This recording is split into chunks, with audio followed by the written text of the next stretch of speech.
And we're back to learning Gimp in a year, day 42. Let me show you how I can change the background. We're going to use the exact same method that I've introduced in the last video, but this time we have a little bit of a more complex example.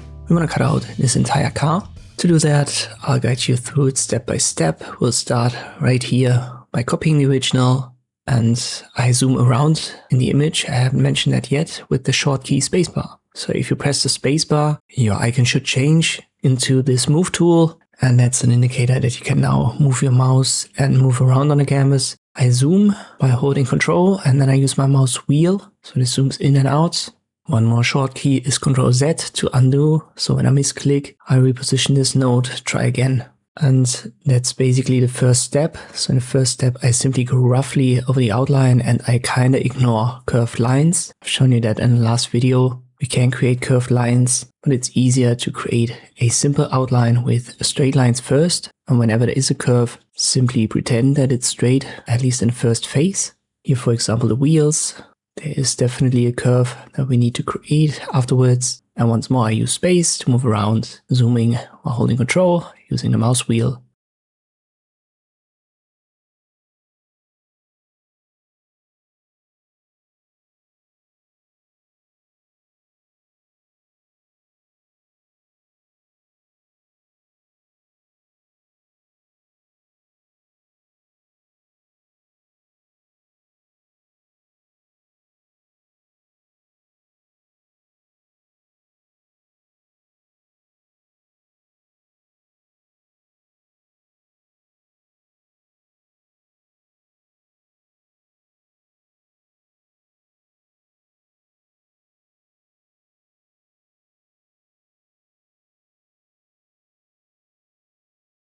When I've arrived at the starting point, I simply click on this start node and this will close my path. So that's the first phase. The second is to create these rounded path lines, and I might have to reposition a couple of these nodes a little bit here and there. And I've shown you in the last video, you can simply hover over the line and then left click drag to create a curve.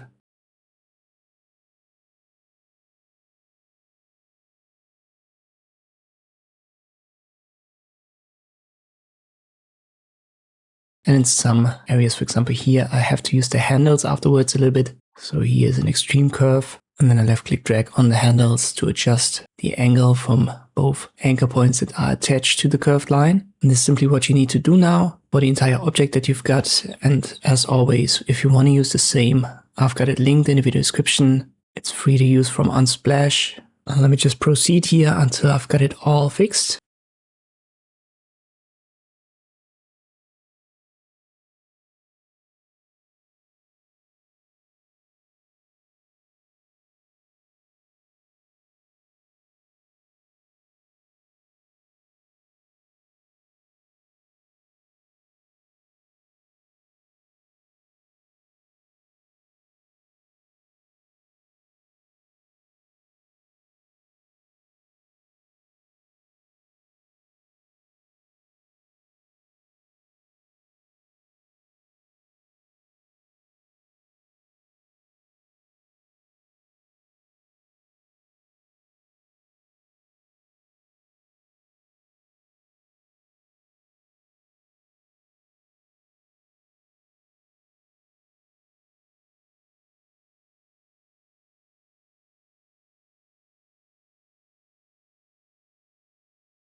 All right, now that we've got it, we click on selection from path. You can see that in the selection editor, we've got the car. I use layer mask, selection, and confirm.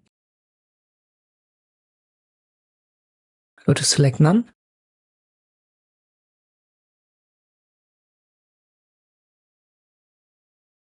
now to change the background, I create a new layer and it's below the original copy. So my cutout here, let me call it BG. I make it transparent. I'm on this layer and I use the bucket fill tool right here. Black is my foreground color and I left click. And now you can see if I make that white, it changes. I can give that reddish color. Then let's use the color wheel again.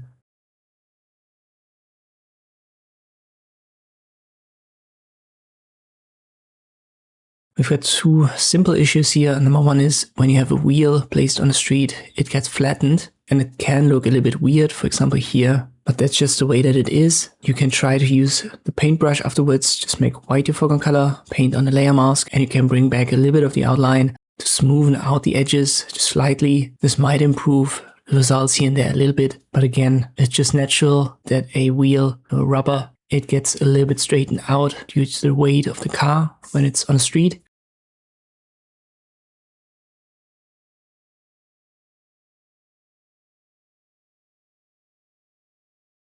And here we have an issue with a little bit of a negative space. You can see that in the original, we should cut out that too, but it wasn't part of the outline. To fix that, we'll switch to the layer mask, make black our foreground color, go down with the size in this case, and then paint over it. So you can make that transparent afterwards easily if you just paint on the layer mask. It's also a principle that I've shown you before. For some cars, an additional issue is here, the windows. But in this case, we're fine. But sometimes you can see the background, the original background there a little bit. So you may want to cut that out too. But you can see this the way that it's done. And I've invested like 5 to 6 minutes. If you invest more time and want to fix all of these little pixel issues, that's certainly your choice. But you can already see that this may actually take a lot of time if you want to have perfect results. So you always have to keep in mind the size that your result will be used in. So for example, a small YouTube thumbnail, this result would be totally fine. 5 to 6 minutes of work and you can use that. But if you want to use it for magazine cover, client work, very expensive stuff, then you have to invest a little bit more time and fix all of these small little pixels. But in the end, it's always the same process. So you use the paths tool, create your outline, and then afterwards use the paintbrush to fix a couple of pixels here and there. Once again, you will find the image in the description. Good idea to practice, and I hope this video was helpful. Thank you for watching, and I'll see you next time.